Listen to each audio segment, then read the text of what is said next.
Sungguh-sungguh Allah sangat ridho ketika seorang hamba itu makan, ketika sesuap nasi dia muji Allah, ketika minum seteguk nasi dia muji Allah. Itu kalau orang diridhoni Allah itu wali betul.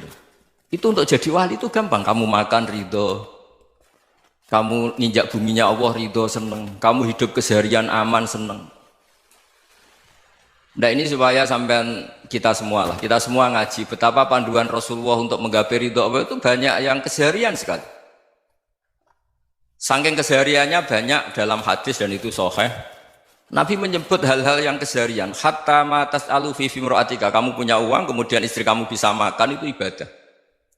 Bahkan sebagian ibadah itu dicontohkan Nabi yang akhirnya diprotes sahabat. Yaitu wa fi buti ahadikum sedekah, kamu menggauli istri kamu itu ya sedekah. Sampai sahabat bilang yang benar ya Rasulullah.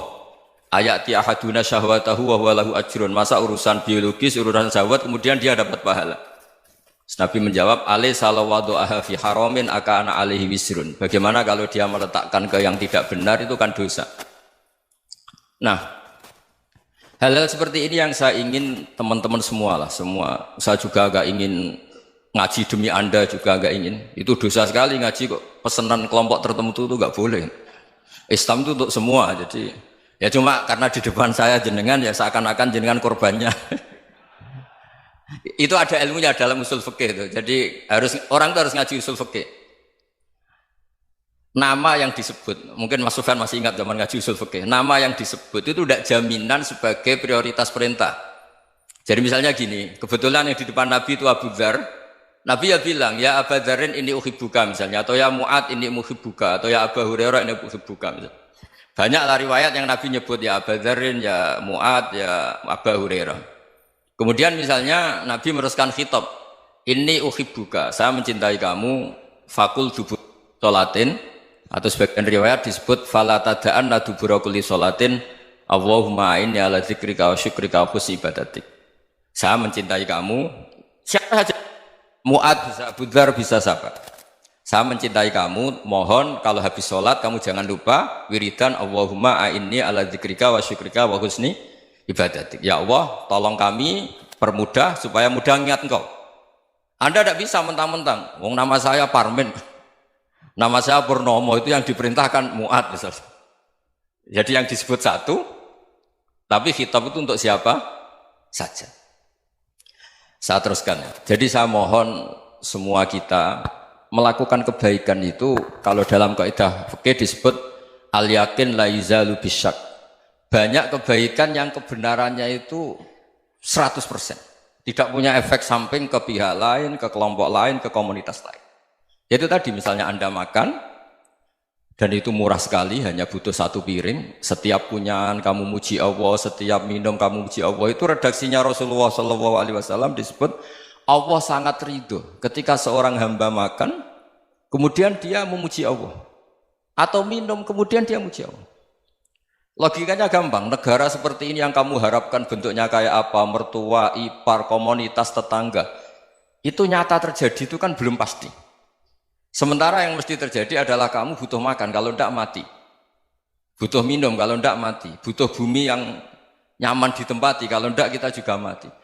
Sebab itu Allah kalau menyebut nikmatnya itu hal-hal yang keseharian.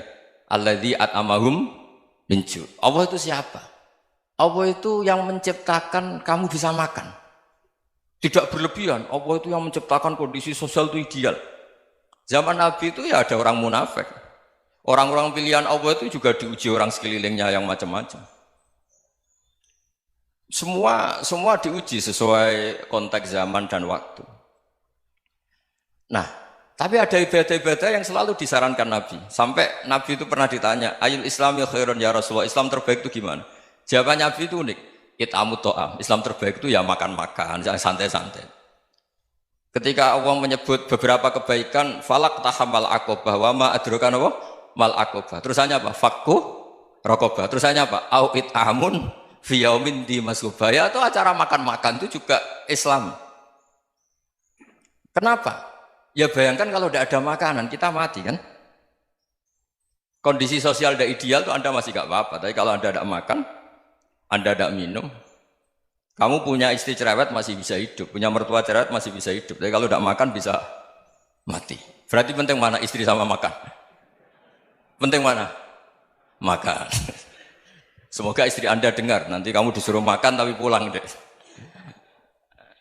Itu kalau dibahasakan makan masih memahami. Penting mana nasi satu piring dengan istri.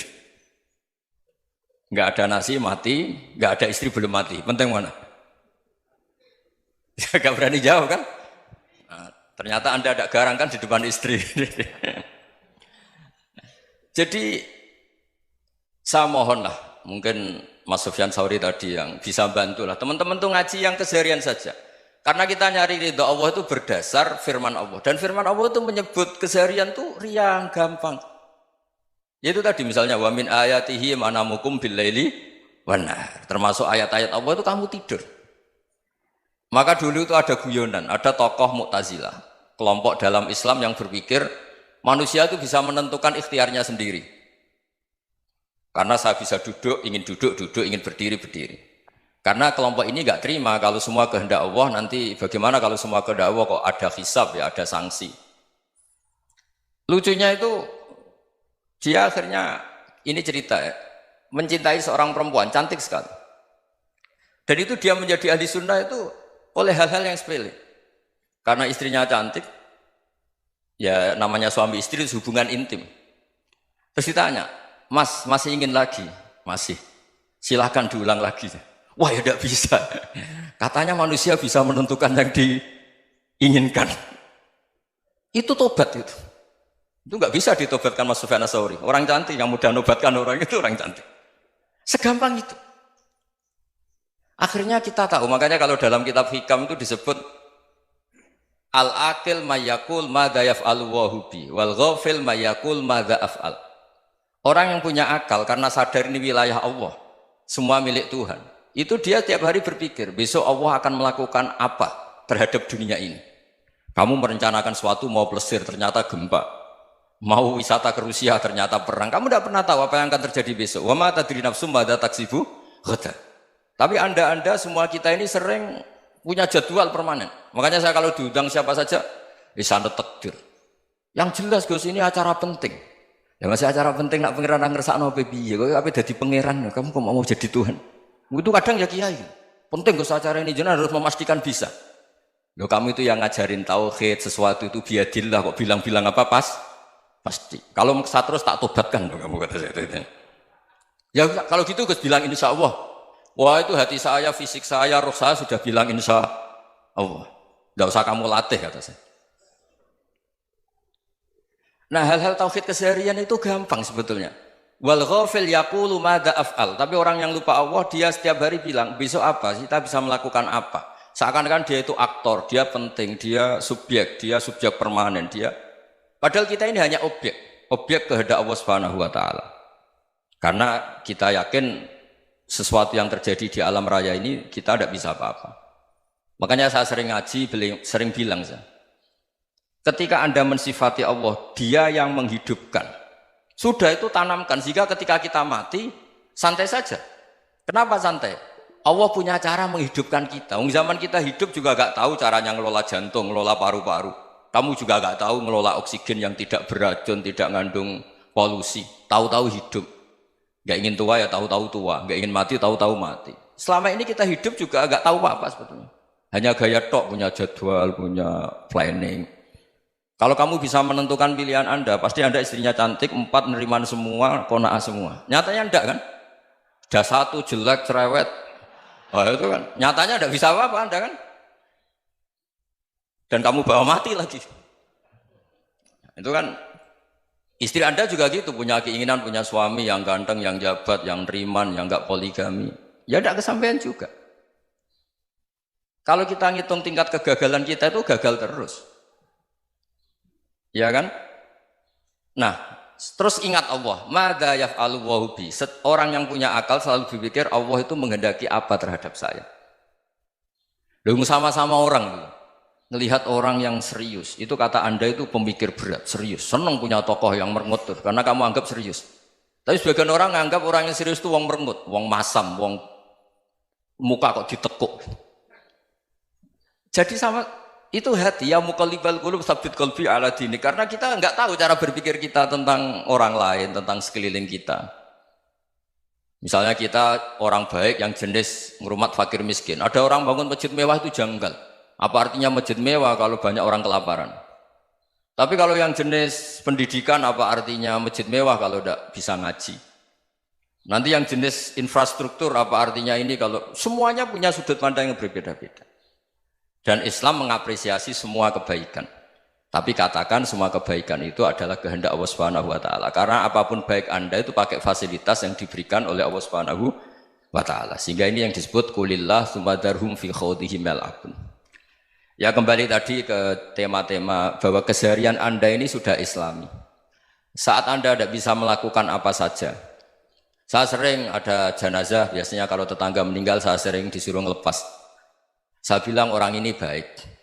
Karena sering ngelamun di rumah, sering nganggur di rumah. Ditanya sama anaknya, kenapa Gus nganggur baik? Ya kalau dia nganggur artinya juga agak berbuat sesuatu yang maksiat kan? Ya kan? Orang nganggur di rumahnya ya tidak bunuh orang, tidak maling, tidak korupsi, ya namanya nganggur di rumah. Lah cuma istri cara pandang nganggur gak menghasilkan uang itu. Tapi juga gak menghasilkan kriminal kan? Jadi sebenarnya Islam itu makanya kalau sampai ngaji usul fikih itu ada kitab usul fikih namanya Lubul Usul, itu terkenal sekali di pesantren itu. Itu kalau ngapresiasi keseharian itu luar biasa. Izma min mubahin illa wa yatahaqqaqu bihi tarku haramimma. Karena keseharian yang mubah saat Anda lakukan itu ada kehebatan yang luar biasa, yaitu meninggalkan haram. Makanya dulu banyak orang-orang alim ketemu temannya itu guyon sampai semalaman. Itu biasanya yang semangat Islam itu kiai kok tidak tahajud, kiai kok tidak witir. Orang yang sedang mapan uangnya banyak, malam itu tidak kelayaban itu sudah luar biasa. Melawan nafsu supaya tidak maksiat itu sudah luar biasa. Supaya lupa guyon sama temannya semalaman sampai subuh. Gejlok-gejlokan ngenang zaman miskin, zaman kuliah nggak jelas, zaman apa. Melihatnya jangan tarkut tahajud. Seperti ini meninggalkan tahajud, tapi meninggalnya ini talkul muharramat. Jadi kayak apa hebatnya? Sehingga Imam Ghazali punya riwayat yang agak unik. Hatta takuna ibadatu akhiri hadil ummah iku an-naum. Sehingga suatu saat ibadah terbaik umat ini itu tidur. Itu kan riwayat kontroversi. Ketika Imam Ghazali tanya, kenapa iya? Kenapa kamu mulai keluar dari rumah itu sudah banyak maksiat? Melihat perempuan yang enggak mahram, melihat fenomena. Tapi kalau kamu tidur itu enggak melihat apa-apa. Tapi juga kamu jangan nganggap tidur itu ibadah betul. Saatnya melakukan fardu ain malah masih tidur. Tapi itu sudut pandang yang menjadikan kita Islam itu gampang. Jadi saat Anda tidak bisa aktivitas apa-apa, misalnya ada beberapa orang yang lumpuh. Lumpuh itu memang nggak bisa Jumatan, nggak bisa ibadah, tapi dia juga nggak bisa maksiat. Tidur itu memang Anda saat itu tidak bisa tahajud, tidak bisa witir, tapi saat itu ada zina, ada maling, tidak gosipkan orang, tidak bully orang, tidak menanamkan kebencian, tidak hasud. Sehingga tidur menurut Allah Ta'ala wa min ayatihi manamukum billaili apa? Wan-nahar. Karena di tidur itu selain ada unsur istirahat, jaga kestamina, juga ada unsur meninggalkan beberapa keburukan. Nah saya mohon ibadah yang keseharian ini kita jaga. Supaya kita semua baca ayat itu fasih. Fasih itu tertanam di hati. Allah itu siapa? Alladzi at'amahum min ju'i wa amanahum min khauf. Dan Allah kalau cerita di Quran itu anna sababnal ma'a sabba thumma syaqaqnal ardana wa syaqqa fa ambatna fiha habba wa inaba wa qadba wa zaituna wa nakhla wa hadaika hulba. Kamu tahu saya ini siapa, kata Allah? Saya ini adalah Tuhan yang menurunkan air, kemudian ada tanaman banyak. Habba wa inaba wa qadba, ada zaitun, ada tin, kalau orang Jawa mungkin ada tela, ada padi, ada mangga, ada pisang. Sudah. Wa inaba wa zaituna wa nakhla wa hadaika hulba, ada perkebunan yang lebat. Tujuannya apa? Mata Allahkum, silahkan kamu pakai, kamu nikmati. Tapi karena kadang kita ini punya ide-ide besar. Tadi untuk syukur saja nunggu punya istri riman, rumah baik, tetangga baik, komunitas baik, semuanya baik baru syukur. Lama-lama nanti ada di surga, syukurnya nunggu surga paling kelas A. Itu sudah ada yang menghuni Rasulullah, kamu nggak boleh di situ. Masa untuk syukur saja? Repotnya Masya Allah. Jadi mohonlah Quran yang kalau Anda hafalkan juz sama itu kan ada ayat-ayat yang kayak tadi. Ya, fal yanzuril insanu ila ta'ami. Coba lihat. Apa yang kamu makan ya? Dari mana? Dan untuk mempertahankan hidup kamu keseharian. Jadi jangan kira ibadah itu harus membentuk komunitas yang versi Anda. Ibadah itu harus yang hal yang mulu-mulu. Kesehariannya Anda alami. Loh ini saya tidak bikin-bikin. Saya ngaji bukan karena berdasar pesanan. Itu ayat yang saya baca kan betul ada ayatnya kan. Fal yang dzuril insanu ila ta'ami. Anna sobabnal ma'a sobba thumma syaqqaqnal ardo syaqqa fa ambasna fiha habba wa inaba wa qadba wa zaituna wa nakhla wa hadaiqa ghulba. Terusannya apa? Mata'al lakum, silakan kamu nikmati. Mata itu silakan kamu nikmati. Ya kayak sampean dikasih hidangan ya makan. Ya sudah makan, habis makan ya minum, habis itu ngantuk ya tidur. Ya sudah normal-normal saja. Kayak apa indahnya Islam? Tapi Anda mencari Islam yang gimana lagi? Nah itu yang diajarkan guru-guru kita, diajarkan sanad kita sampai Wali Songo, sampai Rasulullah SAW. Bahwa pada akhirnya ada jihad, ada perang. Itu dulu memang perang, bukan membunuh, beda. Dulu kita dijajah Belanda ya perang, dan itu normal karena kita dijajah. Jadi ketika orang lain ingin baik sama kita, wa in ahadum minal musyrikin astajaroka ya fajirhu hatta yasma'a kalam Allah. Kalau mereka ingin baik ya kita baik. Makanya ada istilah musta'man, mu'ahad. Kalau mereka ingin damai, berdampingan dengan kemajmukan ya itu yang lebih baik. Karena memang Islam menghormati proses perdamaian. Wa in janahu lis-salmi ya fajnah lah. Kalau ingin damai ya kita harus damai.